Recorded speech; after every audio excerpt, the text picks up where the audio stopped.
तहलका अंगेज मुझ पर पाबंदियों में मजीद इजाफा। इमरान फारूक के साथ 16 सितंबर को सब खामोशी क्यों? इंडिया का खेल कितना खेला जा रहा है? क्या कल जुल्फिकार जूनियर बड़ा ऐलान करने वाले हैं? गालियां किसने दी है? पाकिस्तान पीपल्स पार्टी भाईजान के नक्शे कदम पर। फारूक सत्तार की मुबैना ऑडियो फैसल सब्जवारी के खिलाफ। गायब होने वाला लड़का कहां मिला है? अफगानियों को मत निकालो अपील किसने की? पुलिस वालों का अगवा कराची में किस जगह हुआ? और कौन मशीनें खराब कर रहा है? जरदारी को लेडीज सूट किसने तोहफे में दिया? जिसके पास फोन वो इजराइल का एक टुकड़ा। आज के प्रोग्राम में मैं आपको तहलका अंगेज कहानी और तहलका अंगेज मुबैना ऑडियो के बारे में एक बड़ी अहम मालूमात देने वाला हूं। उसके साथ साथ आपको यह भी बताने वाला हूं कि पाकिस्तान में तो हम पर पाबंदियां थी ही थी, लेकिन उसके साथ अब इंडिया ने हम पर पाबंदी लगाई और अब किसने नई पाबंदी लगाई है। अपने प्रोग्राम का बाकायदा आगाज करने से पहले हमेशा कहता हूं कि मुझ पर तो पाबंदियां बढ़ती जा रही हैं, आप पर तो नहीं बढ़ी है, इसलिए चैनल जरूर सब्सक्राइब कीजिए, कोई लापता नहीं करेगा।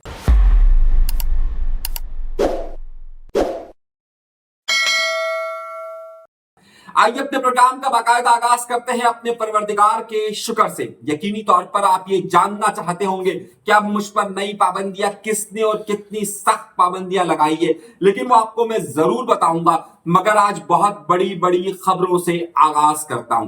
सबसे पहले डॉक्टर फारूक सत्तार की एक मुबैना ऑडियो लीक हुई है कि जिसमें वो फरमा रहे हैं फैसल सब्जवारी के मुतालिक। एक छोटी सी ऑडियो सुनिए, फिर हम आगे बढ़ते हैं।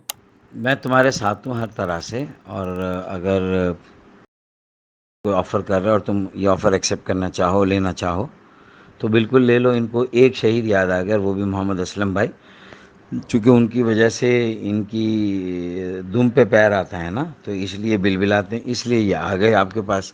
और 25,000 देवाना किस शहीद के घर जाते हैं भाई? ये फैसल सब्जवारी कब गए और कब इन्होंने मतलब कि कोई ऐसा काम किया? और इन्होंने तो लाखों करोड़ों रुपए कमाए हैं, ठीक है ना। कोई कंफर्मेशन नहीं है इस मुबैना ऑडियो की कि ये कहां से आई है, किसने दी और किसके मुतालिक है, ये काट काट कर बनाई गई है या नहीं बनाई गई है, लेकिन ये इस वक्त बहुत ज्यादा मार्केट के अंदर इन हुई है। और ये क्यों इन हुई है, और इसमें बहुत सारे व्लॉगर्स भी अपने तबसरे कर रहे हैं। मैं इस पर अभी तबसरा नहीं करूंगा, तबसरे के लिए मैं आप पर छोड़ रहा हूं कि आप इस पर कमेंट्स जरूर दीजिए। आइए अगली और बड़ी और अहम खबर की तरफ चलते हैं। आज 16 सितंबर है और 16 सितंबर को डॉक्टर इमरान फारूक को कत्ल किया गया था।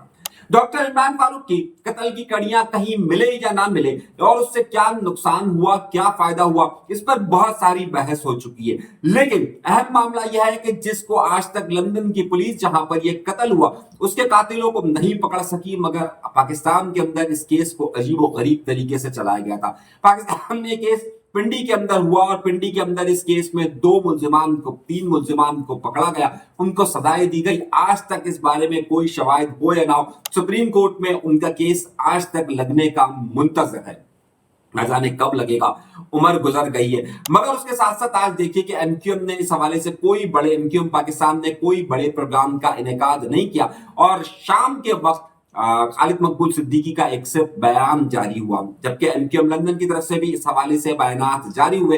वो शख्स के जिसने एमक्यूएम का नज़्म ज़ब्त दिया, वो शख्स के जिसने एमक्यूएम को एक तंजीमी स्ट्रक्चर दिया, आज उसके हवाले से एमक्यूएम मुकम्मल तौर पर खामोश नजर आई। सिवाय चंद बयानात के अलावा कोई बड़ा प्रोग्राम उस तरीके का तय नहीं हो सका। मगर साथ साथ एक बड़ी खबर यह भी आई है कि 18 सितंबर को जुल्फिकार जूनियर कौन, मुर्तजा भुट्टो के बेटे और जुल्फिकार अली भुट्टो के पोते, उनकी तरफ से एक बात का ऐलान था कि 18 तारीख को एक वो बहुत अहम दिन यह है कि मीर मुर्तजा भुट्टो की सालगिरह, इस हवाले से उनकी सालगिरह हमेशा मनाई जाती है, मगर इस बार क्योंकि जुल्फिकार जूनियर सियासत में इंटर हो चुके हैं और ये तवक्कुआत की जा रही थी कि 18 सितंबर को उनके यौम पैदाइश के हवाले से ही जुल्फिकार जूनियर अनाउंस करने वाले हैं अपनी पार्टी का, लेकिन हमारे पास एक ताजा तरीन खबर आई है और बिल्कुल मुसद्दिका जराए से आई है कि यह ऐलान 18 सितंबर को नहीं हो रहा है। जुल्फिकार जूनियर 18 सितंबर को नई पार्टी का ऐलान नहीं कर रहे हैं। 18 सितंबर को अलबत्ता यहां पर सैलाब की सूरत हाल है, मगर 18 सितंबर को बड़े पैमाने पर मीर मुर्तजा भुट्टो की सालगिरह का एहतमाम किया जा रहा है और इसे एक पार्टी इवेंट के तौर पर देखा जा रहा है। ये इत्तलात हम तक जरूर आई है, लेकिन वो इत्तलात कंफर्म हो चुकी है कि 18 तारीख को नई पार्टी का ऐलान नहीं हो रहा है। अगली खबर की तरफ आता हूं। खबरें आज मेरे पास बेतहाशा है और मैं जानता हूं कि आज आप उस खबर का जरूर इंतजार कर रहे हैं कि मुझ पर पाबंदी किसने लगाई है। आइए इस सिलसिले को आगे बढ़ाते हैं और खबर को एक और तरफ देते हैं। यहां पर कामरान टेसोरी साहब जब कराची के अंदर अपने प्रोग्राम्स का इनेकाद कर रहे थे, गवर्नर हाउस को उन्होंने यूनिवर्सिटी बनाने की बात की, गवर्नर हाउस पे बेतहाशा प्रोग्राम किए, तो उस पर सबसे ज्यादा तनकीद पाकिस्तान पीपल्स पार्टी ने की और पाकिस्तान पीपल्स पार्टी ही अब उनके नक्शे कदम पर यानी कि भाईजान के नक्शे कदम पर चलने के लिए तैयार नजर आ रही है। गवर्नर पंजाब जिनका ताल्लुक पाकिस्तान पीपल्स पार्टी से है, क्या ऐलान कर रहे हैं जरा सुनिए। आईटी के हवाले से देखें, स्पोर्ट्स के हवाले से देखें, एजुकेशन के हवाले से देखें या इंजीनियरिंग में, टेक्नोलॉजी में, किसी में देखें तो यहाँ पे उस तरह का डिसिप्लिन, उस तरह की चीजें नहीं है जिस तरह यूथ को सपोर्ट करनी चाहिए, उस तरह नहीं हो रही। बिल्कुल उसी तरीके का ये ऐलान है जिस तरीके से यहाँ कामरान टेसोरी साहब क्या करते हैं और अब ऐसा लग रहा है कि पाकिस्तान पीपल्स पार्टी ने पंजाब में कामरान टेसोरी साहब यानी भाईजान की पॉलिटिक्स को और भाईजान के रवैये को अपनाने का फैसला कर लिया है। एक खबर और ये भी है। उसके बाद एक और बड़ी खबर ये आई है कि जो लड़का गायब हुआ था कोरंगी से, कि जिसकी शादी थी और शादी के लिए यानी निकाह से पहले वो तैयार होने के लिए गया था, वो मिल चुका है। अभी जब मैं प्रोग्राम रिकॉर्ड कर रहा हूं, अभी उसका पुलिस बयान को रिकॉर्ड कर रही है और कुछ देर के बाद ये बात सामने आएगी कि जनाब ये लड़का कहां गया और किस तरह से गया। कराची शहर सबसे ज्यादा अगर मुतासिर हुआ है तो वो अफगानियों के आने से हुआ। अफगानियों के आने से न सिर्फ कराची शहर मुतासिर हुआ बल्कि पूरा पाकिस्तान इससे बेतहाशा मुतासिर हुआ। हुकूमत पाकिस्तान ने मुख्तलिफ तारीखें दी। पहले तारीख ये दी कि 31 मार्च को अफगानियों को निकालने का अमल शुरू होगा। उसके बाद ये तारीख मुसलसल तब्दील होती रही, जबकि पड़ोस का मुल्क ईरान इस हवाले से खास तौर पर एक्शन ने, और ईरान ने जब इजराइल ने उसके ऊपर हमले किए थे उसके बाद से बहुत ज्यादा एक्टिव हुआ और उसने अफगानियों को वहां से निकालने का मंसूबा बनाया। 4.5 लाख से ज्यादा ईरान जो है वो अफगानिस्तानी अफगानियों को अपने मुल्क वापस भेज चुका है। पाकिस्तान में इस हवाले से बड़ी रुकावट नजर आ रही है और अब इमरान खान ने यह कहा कि अफगानियों को ना निकाला जाए और अफगानियों को निकालने से कोई मसला हल नहीं होगा।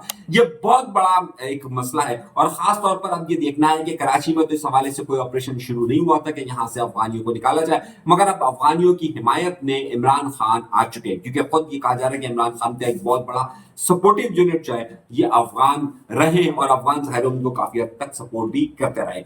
एक और बड़ी खबर की तरफ चलते हैं कि वहां पर गालियां किसने दी है। जरा सा मैं इसमें बीप लगा दूंगा, लेकिन ये गाली सुनिए ये किसने दी। आप क्या समझते हो कि खान को मिलने के लिए सबसे ज्यादा बेताब कौन होता होगा? सबसे ज्यादा नुकसान किसको हो रहा है? मुझे हो रहा है। तो क्या मैं नहीं मिलना चाहूंगा? ये कह रहे हो जानबूझ के नहीं मिलता। लानत है तुम्हारे वजूद पे। गंडापुर साहब तुम पैदा हुए हो, गंडापुर तुम्हारी पैदाइश में लानत है। ये गाली दी है अली अमीन गंडापुर ने। दरहकीकत अली अमीन गंडापुर उन तमाम वीलॉगर से बहुत ज्यादा परेशान हैं जो तहरीक इंसाफ का हिस्सा हैं। अपने आप को सहाफी कहते हैं, लेकिन ये तमाम के तमाम तहरीक इंसाफ से बहुत ज्यादा कनेक्ट है। इसमें इमरान रियाज खान हो, साबिर शाकिर हो, इसमें बड़े बड़े नामों का अपने लिए सिद्दीक जान हो, ये तमाम के तमाम लोग वो वीलॉगर्स हैं कि जो कि तहरीक इंसाफ के हिमायती और तहरीक इंसाफ का व्यूअर अपने पास रखते हैं। ये लोग खुद गुज़िश्ता कुछ माह से बल्कि तकरीबन 1 साल से ज़्यादा से अली अमीन गंडापुर की मुखालफत कर रहे हैं, जबकि खुद इमरान रियाज खान को सपोर्ट अली अमीन गंडापुर ने दी थी पेशावर के अंदर और उन्हें रिहाइश भी दी थी, लेकिन अब ये मामला बहुत ज़्यादा शिद्दत इख्तियार कर गया।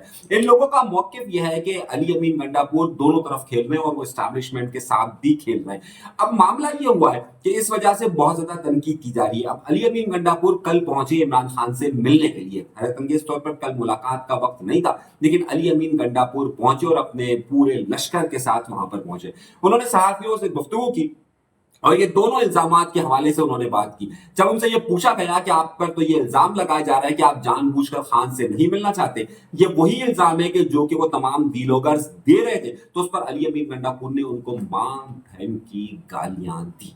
जब ये मां बहन की गालियां उनको दी तो उसके बाद जाहिर है उन पर ये इल्जाम होता है कि वो जो है वो एस्टैब्लिशमेंट के साथ भी खेलते हैं, तो उन्होंने एस्टैब्लिशमेंट के खिलाफ भी अपने बयानात को देना शुरू किया और काफी उन्होंने बातें इस हवाले से की। यहां तक उन्होंने बात की कि असला चलाया जाएगा और हम भी असला चलाएंगे। एक वजीर आला गालियां भी देता है, पाकिस्तान की हुकूमत एस्टैब्लिशमेंट के खिलाफ असला चलाने की भी बात करता है, लेकिन वो वजीर आला है और शायद इसीलिए उसके खिलाफ कोई कार्रवाई नहीं की जा रही है। अब आइए अगली खबर की तरफ। बहुत सारी खबरें और एक बड़ी अहम खबर की तरफ आपको लेके चलता हूं।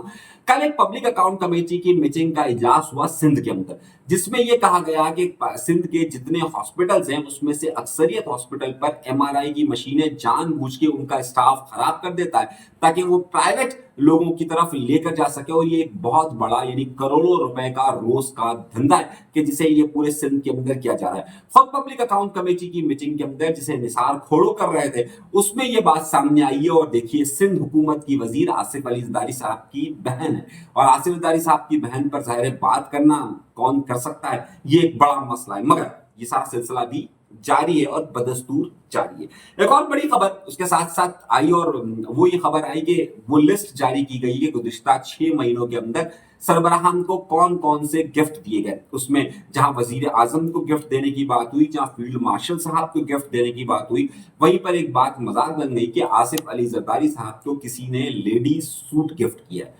अब ज़ाहिर लेडीज सूट गिफ्ट किया तो ज़ाहिर खातून अव्वल भी मौजूद हैं, यानी खातून अव्वल आसफा भुट्टो जरदारी साहिबा भी मौजूद हैं। हो सकता है कि उनके लिए लेडीज गिफ्ट दिया गया हो, मगर हमारे यहाँ बातें बनाने वालों के लिए क्या मामला है और किस तरीके से। अगली खबर की तरफ आता हूं और अगली खबर और बहुत बड़ी और अहम खबर ये कि आपको मालूम होगा कि कराची शहर में वीलॉग करते हुए हमें एक अरसा गुजर चुका है और कराची में हम पर कितनी पाबंदियां लगी, हम पर कितने छापे पड़े, हमारे घरों के साथ क्या क्या मामला हुआ, वो सब आपके सामने मौजूद है और हमें हमेशा रोकने की कोशिश की गई। हमारे घरों में जो कुछ भी हुआ वो आप सबको मालूम है कि कितने छापे पड़े, क्या क्या मामला हुए और अक्सर हमारे साथ क्या मामला होते हैं। उसके साथ साथ आपको याद होगा कि जब पाकिस्तान इंडिया की जंग हुई थी तो उस वक्त इंडिया ने मुझे बैन कर दिया था और बाकायदा मैंने आपको ईमेल भी दिखाई थी कि मैंने बैन कर दिया।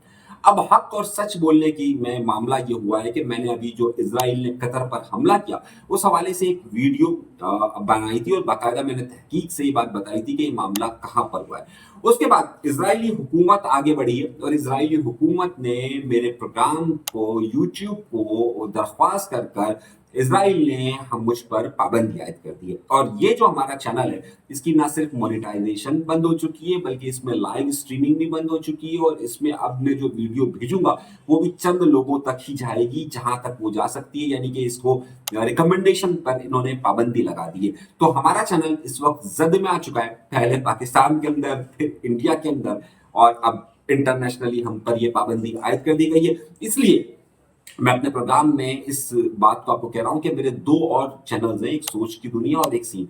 अगर यहां पर पाबंदी लग जाएगी और अब ये कितने दिन तक ये पाबंदी, अब क्योंकि वो रिकमेंडेशन मुझे नहीं दे रहे हैं तो मैं अब दूसरे चैनल्स पर भी अपनी वीडियोस लॉन्च करूंगा ताकि ये मुझे नहीं लगता कि ये खुलेगा और ये अगले चंद दिनों के अंदर हो सकता है चैनल बंद हो जाए क्योंकि इसकी मोनेटाइजेशन बंद हो गई है, इसकी लाइव स्ट्रीमिंग बंद हो गई है, इसकी रिकमेंडेशन बंद हो चुकी है, इसमें मैं कोई काम नहीं कर सकता और अब वीडियो जहां तक आप लोग शेयर कर सकेंगे वहीं तक जाएगी, उसके आगे ये वीडियो नहीं जा सकेगी।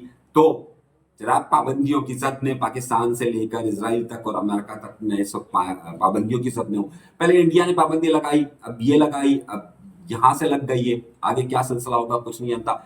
دو چینلز ہیں میرے, سوچ کی دنیا اور سین, اس کے علاوہ کوئی اور چینل نہیں ہے. تو اس لیے براہ مہربانی اس بات پر خیال رکھیے گا کہ ان دو چینلز پر ہی میں زیادہ گفتگو کروں گا.